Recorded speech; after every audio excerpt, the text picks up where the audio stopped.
দেশব্যাপী নারী ও শিশু ধর্ষণ, খুন, গুম এবং বিচারহীনতার প্রতিবাদে পাবনার ঈশ্বরদীতে মানববন্ধন ও বিক্ষোভ অনুষ্ঠিত হয়েছে। শুক্রবার ঈশ্বরদী উপজেলার রেলগেট এলাকায় স্বেচ্ছাসেবী সংগঠন আলোর পথযাত্রীর উদ্যোগে মানববন্ধন ও বিক্ষোভ কর্মসূচি অনুষ্ঠিত হয়। মানববন্ধন ও বিক্ষোভে সচেতন নাগরিক, শিক্ষার্থী, অভিভাবক সহ সকল শ্রেণী পেশার মানুষ অংশগ্রহণ করেন। এদিকে নরসিংদীর মাধবদীতে ভারতে মুসলমানদের উপর নির্যাতন ও রামিসার হত্যার বিচারের দাবিতে বিক্ষোভ মিছিল অনুষ্ঠিত হয়েছে। শুক্রবার বাদ জুম্মা মাধবদীর সর্বস্তরের জনগণের ব্যানারে বিক্ষোভ মিছিল অনুষ্ঠিত হয়।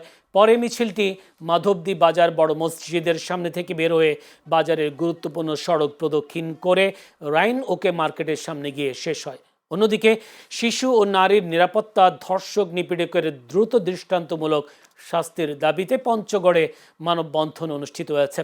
শুক্রবার বিকেলে পঞ্চগড় চৌরঙ্গি মোড়ে পঞ্চগড় ঢাকা জাতীয় মহাসড়কে প্রথম আলো বন্ধুসভার ব্যানারে মানববন্ধন অনুষ্ঠিত হয়। এছাড়া শিশু রামিসাকে ধর্ষণ ও নৃশংসভাবে হত্যা সহ দেশ জুড়ে চলমান নারী ও শিশুদের উপর সহিংসতা, নিপীড়ন প্রতিরোধ এবং দ্রুত ন্যায় বিচারের দাবিতে লক্ষ্মীপুরে মানববন্ধন অনুষ্ঠিত হয়েছে। শুক্রবার লক্ষ্মীপুর প্রেস ক্লাবের সামনে বাংলাদেশ ইসলামী ছাত্রী সংস্থা লক্ষ্মীপুর শহর শাখার আয়োজনে এই মানববন্ধন অনুষ্ঠিত হয়।